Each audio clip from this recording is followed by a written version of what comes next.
Hello Capricorn, Sun, Moon, Rising, and Venus signs. Kamusta kayo? Sana po ay nasa mabuti kayong kalagayan. Welcome back po sa Star Tarot. Kung bago kayo rito, welcome din kayo. Thank you sa inyong support. I truly appreciate it. God bless you all. Pauna mensahe ni Capricorn ay Dagger. Ayan, fear, worries, and tense situations. So, maaaring meron kayo ditong sitwasyon na kinakatakutan ninyo, or maaaring natatakot kayo, nag-worry kayo, or maybe natitense kayo. So, this could be anything, no? This could be your safety, this could be sa tahanan, sa bahay ninyo, maaaring this is situation sa family, situation sa relationship, this could be anything, no?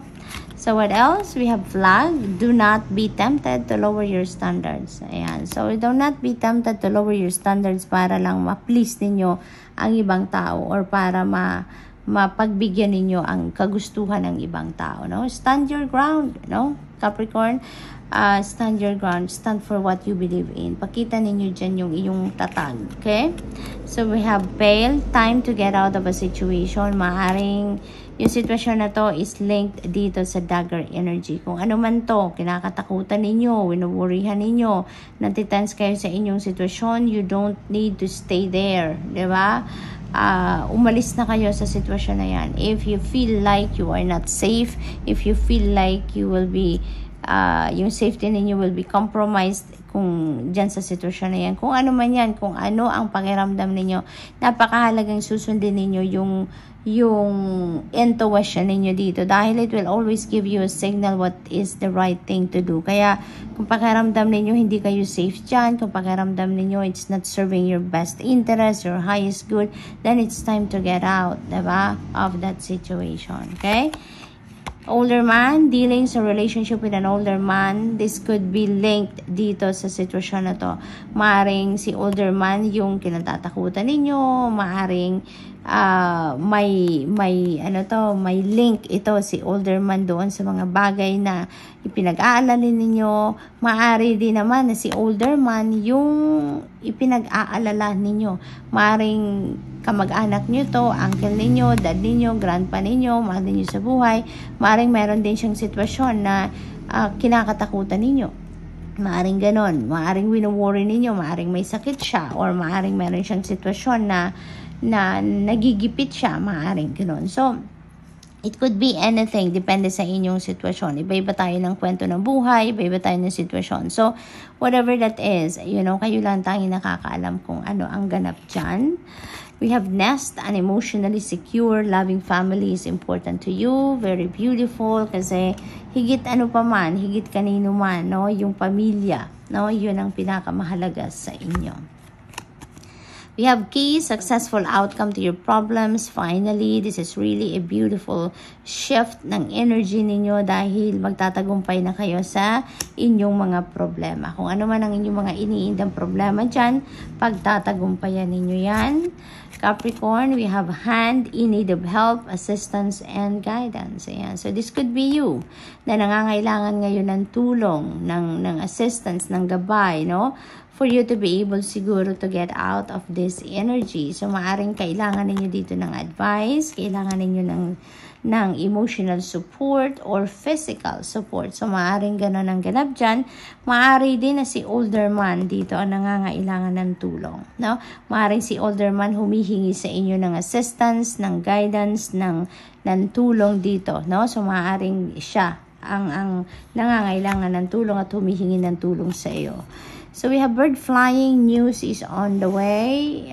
Feels like siguro good news ito na parating sa inyo, no? Yun ang nakikita ko, kasi this is a very vibrant card, no? So, maaring may magandang balitang parating sa inyo dito. So, what else? We have, and family wishes come true. Beautiful, Capricorn.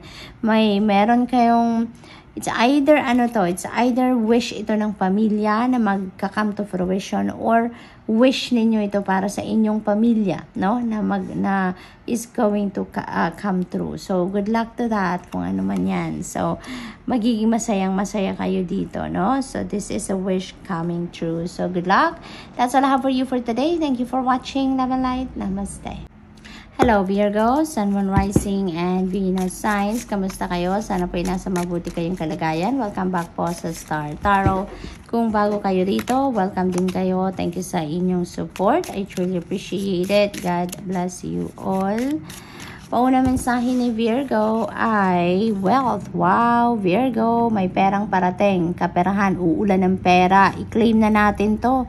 At i-align na natin ang mga energies, no, natin, your thoughts, your feelings, your emotions, no, i-align nyo na with this energy para ito yung ma-attract ninyo towards you sa ngayon, Virgo. So, merong paparating na pera, maraming pera, no, ang maring dadating sa inyo. This could be coming from different sources, hindi specify dito kung saan to manggagaling. So, that could be coming from a win, that could be coming from an inheritance, that could be coming from a gift, maaring bonus yan sa trabaho, maaring commission, it could be anything, no?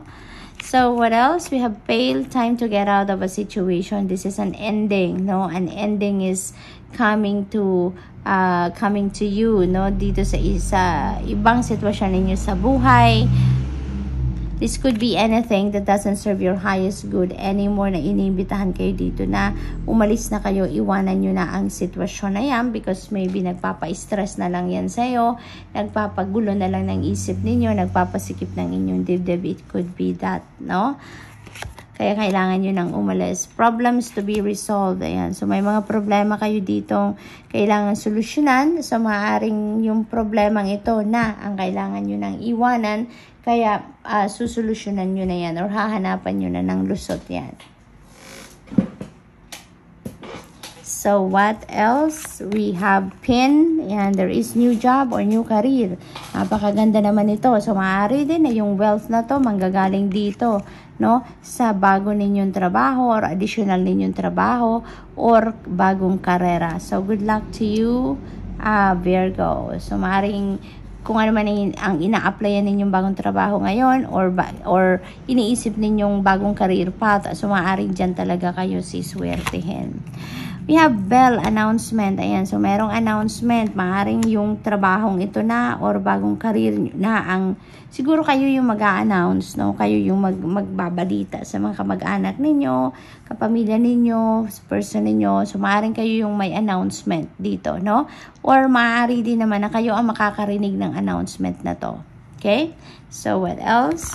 We have career. Yan. This could be related to career. Yan. So, maaari din ang iba sa inyong problema dito ninyo na nare-resolvahan ninyo is related sa inyong karera or maaari din naman na yung announcement na to is siguro about career. So, talagang siguro ang iba sa inyo is going to take a different career path na sa ngayon at yun ang i-announce ninyo sa inyong mga kapamilya, kamag-anak, ganon.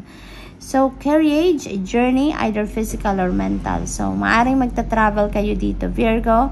This could be a short journey lang, no? Kasi maliit lang yung carriage dito. So, most likely, saglit lang yung pupuntahan ninyo. Maaring may pupuntahan lang kayo sa kapitbayan, you know, nearby town, nearby city, maaring ganon. This could be errand, maaaring ganun ang takbo ninyo dito or maaari lang din na may bibisitahin kayo or may importante lang kayong lalakarin, papeles, maaaring ganun. This could be mental travel lang din naman. So, maaaring mag-iisip lang kayo dito, magdidiskarte. Maaaring meron lang kayo ditong kailangang pag-isipan na nagagawin. So, maaaring ganun. So, we have older man. You may be dealing or you have a relationship with an older man. So, this could be anyone sa buhay ninyo. This could be your dad, grandpa. This could be your uncle. This could be your kapatid, manliligaw, jowa, asawa. This could be anyone sa buhay ninyo. Maaring siya yung bibisitahin ninyo. Maaring ganun din ang ganap dyan. Or maybe siya yung pupuntahan ninyo for whatever reason. So, we have I and psychic ability. Trust your intuition, Virgo. You are a very intuitive person, Virgo. Kaya, muli, no, nire-remind sa inyo dito na you have that psychic ability that is on point at this time, which is your intuition. Kaya, pakinggan ninyo, sundin ninyo kung ano yung bulong sa inyo ng inyong intuition, okay? Because may mga downloads dito, may mga intuitive messages na padala sa inyo ang Divine Universe that is going to lead you to where you need to be, to what you need to do sa ngayon, okay? So good luck, and that's all I have for you for today. Thank you for watching. Love and light. Namaste. Hello Taurus, Sun, Moon, Rising, and Venus signs. Kamusta kayo? Sana po ay nasa mabuti kayong kalagayan. Welcome back po sa Star Tarot. Kung bago kayo rito, welcome din kayo. Thank you sa inyong support. I truly appreciate it. God bless you all. Tingnan natin ang mga messages ninyo for today. Taurus, paano mensahe ninyo ay baral. You feel something is lacking in your life. Perhaps love, money, or goal. Ayan. So, may nararamdaman kayo ditong pagkukulang, no? May missing, kumbaga, sa inyo dito. But you know what, Taurus, diba, we should also remember na yung thoughts natin and feelings natin are very powerful. Kung ano yung iniisip natin, kung ano yung nararamdaman natin, that translates to our 3D reality. Kaya, kung nararamdaman natin na may kulang sa atin, yun ang energy, no? Yung energy of lack, yung pinoproject natin dyan, no? Sa Divine Universe or sa Universe. Kung ano yung pinoproject natin energy, that is what we are going to attract towards us. Kaya kung pakiramdam ninyo, kulang kayo ng pagmamahal, kulang kayo ng pera, kulang kayo ng kung anumang bagay pa, you know, you are going to attract more kulang, no, sa buhay ninyo. Mas marami pang mga bagay dyan ang makakaramdam kayo ng pagkukulang pa sa inyo. Kaya, itry na natin i-transmute ang feeling of lack natin into something positive, no? Instead na kulang ang maramdaman natin, we are lacking in something, let's change it to feeling of abundance, feeling of prosperity, para prosperity and abundance ang ma-attract natin towards us. Kasi ganun ang law of attraction, hindi ba? Like attracts like. If ang nararamdaman natin at iniisip natin ay kulang, mas marami pang bagay or sitwasyon sa buhay natin ang mararamdaman natin na kulang tayo, 'di ba? So mas dadami pa 'yan, magma-magnify pa 'yan. Kaya doon tayo sa positive lang, doon tayo sa abundant tayo, no? 'Yun ang dapat na maramdaman natin or isipin natin so that we are going to attract more abundance, 'di ba, sa buhay natin. We have March. Ayan, so ito na 'yon, ngayon na 'yon, nangyayari na 'to. So maaring may mga sitwasyon dito this time or this month na maaring pinaplano ninyo, maaring may gusto kayong gawin sa ngayon, maaring meron kayong mga plano na isa sa katuparan nyo na sa ngayon, or maaring, ang naririnig ko, disappointment. So maaring may disappointment kayo dito na mararamdaman about something. So that could be related to your plans, that could be related to other people na involved dito. So maaring madi-disappoint kayo sa ibang tao, maaring ganon. So we have psychic ability, trust your intuition. Your intuition will be on point at this time. At may mga downloads kayo na mapipick up dito. May pinapadala ang universe sa inyo ng mga gabay through your intuitive at through your intuition. So pakinggan ninyo, no? Mag-tune in kayo sa inyong intuition dahil maraming divine guidance ang maaring ipinapadala sa inyo sa ngayon. Okay? So what else? We have happiness, magiging masaya, mababalot din kayo naman ng saya at this time. So there could be a lot of things, no, blessings din na siguro parating din para sa iba sa inyo dito, Taurus, at yun ang magdadala or magkukos or yun ang magiging dahilan ng kasiyahan ninyo.